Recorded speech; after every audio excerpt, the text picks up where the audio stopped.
We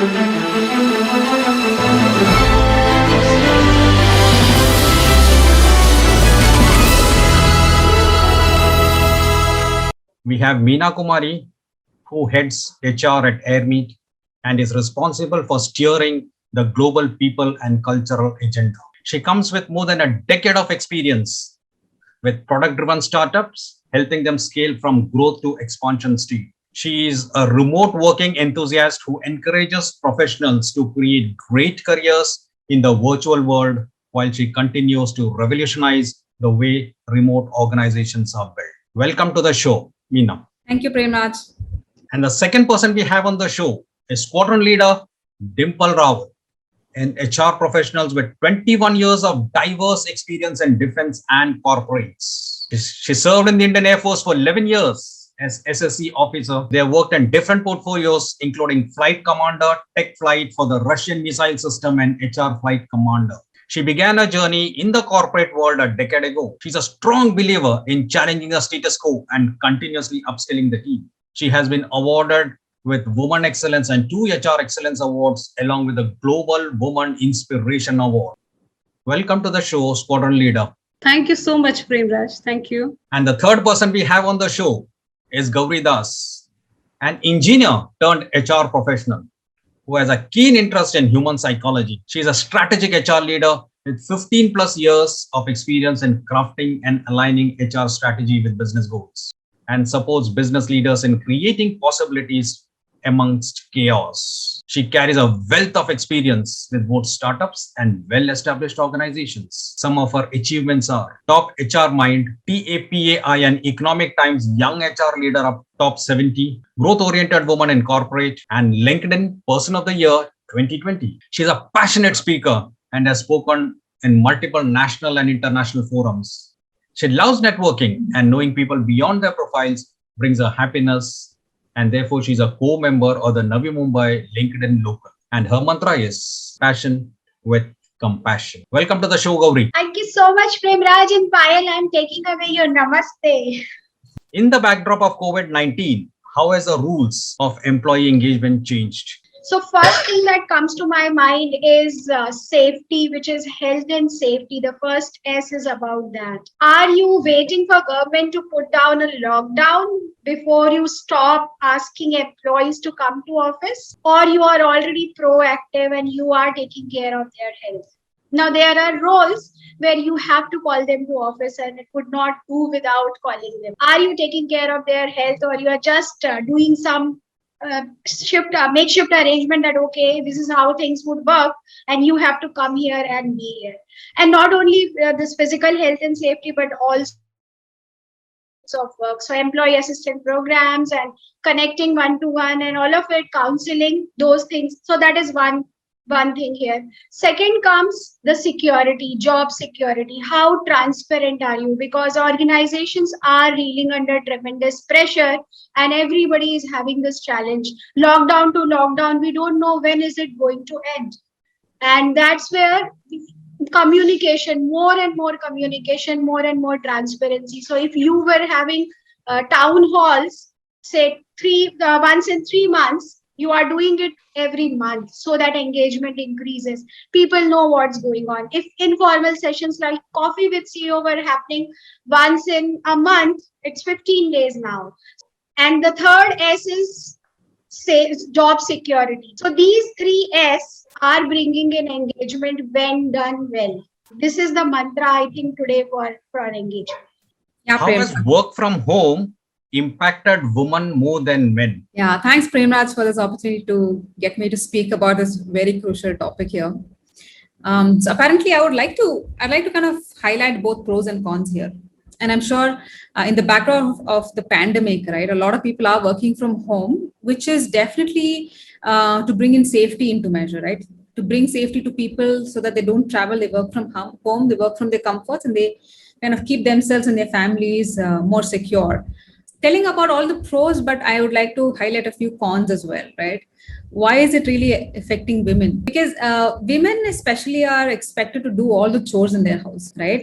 While men, I wouldn't say all men, but most of the men decide to focus on their work and many times do not offer to help with childcare and household chores or cooking. So it's like women have to multitask and they become the sole responsibility of to kind of efficiently manage both work and home, right? So that really is adding on to pressure. That's really adding on to stress, right? And at the same time, the workplaces are also applying pressure. Dr. Ratan Tata's post sometime a while ago, he kind of posted that there is a woman and there is a man. They are on the same race towards success, but the women have to face a lot of more hurdles, right? So I think it's about time. A lot of people, women in the house, men in the house, also understand what working women are going through, and then kind of really help them come out of it, and hope such biases and all that really open the eyes of managers as well and look towards women more compassionately, empathize with them what they're going through.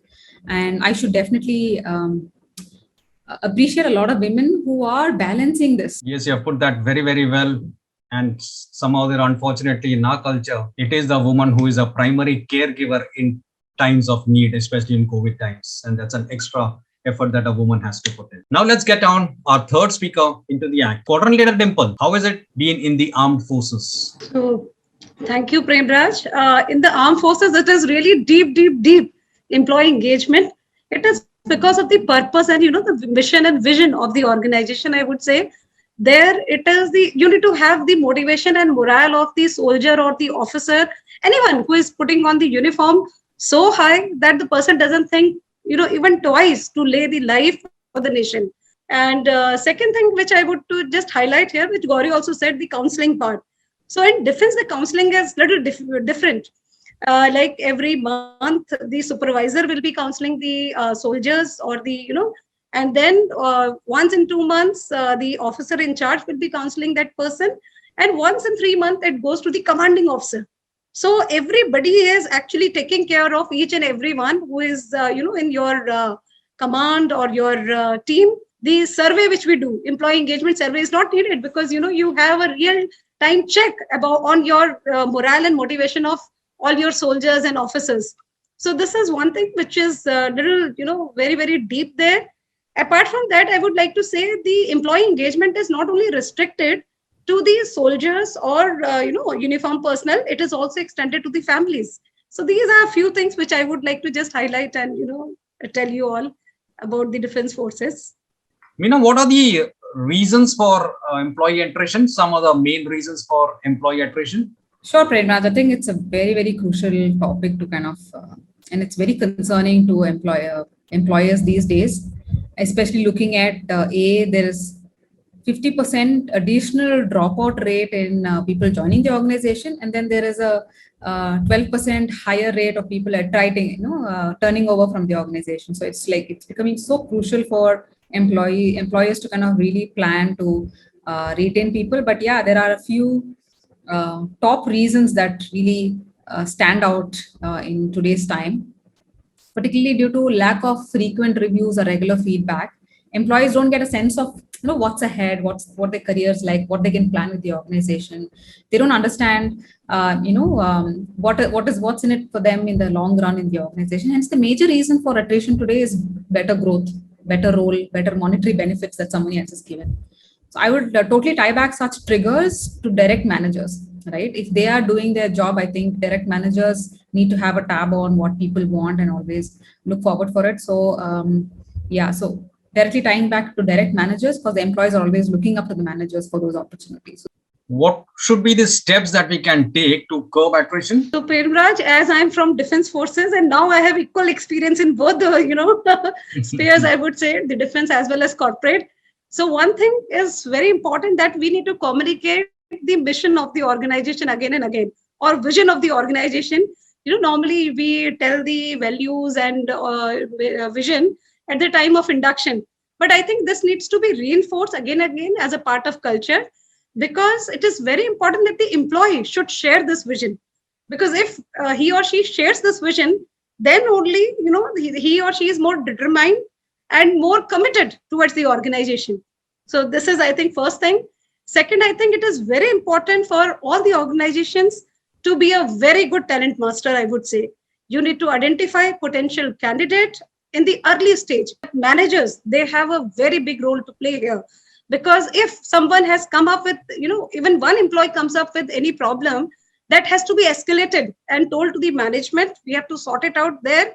Because if we do not address that problem, that can become problem of a group of people, then more people will leave. Meena, how would you manage the younger generation expectations, the expectations of the younger generation as far as skill development is concerned? Yeah, thanks. And I think I totally appreciate Dimple for sharing some really great insights here. So let's understand a little bit on the millennials and Gen Zs who are coming into workplace right now, right? I think millennials are becoming baby boomers now. It's all Gen Zs who are coming in. So they are all about learning fast, learning new. Like what she said, speed is the need right now, right? So they love to learn fast, and they never like to be told what to be doing, right? So yeah, I have a teenage son, right? He never likes to be told what to be done. He wants to research and encourage himself and self-drive himself to kind of go learn things. So it's all about self-learning now, and people love to have that flexibility for them to be allowed to self-learn. So learning more about them will give us pave more ways for us to understand how the learning can be presented to them. Maybe bite-sized e-learning, right? And learning that they can bring in their own pace, right? So they're getting this learning opportunities to do it as part of their jobs, right? We kind of dedicate some focus hours in the daytime for them to learn things, get to know about new things. We create tech talks within the organization for them to learn from within the organization or from someone from outside, right? So these are the opportunities that is really exciting the new next gen. Gauri, will gig workers be the norm of the future, due to which corporates may not have to spend much on training? So I think change is the name of the game, and only winning strategy is through adaptability and learning agility. So learning is nowhere to go. It is going to actually increase much more.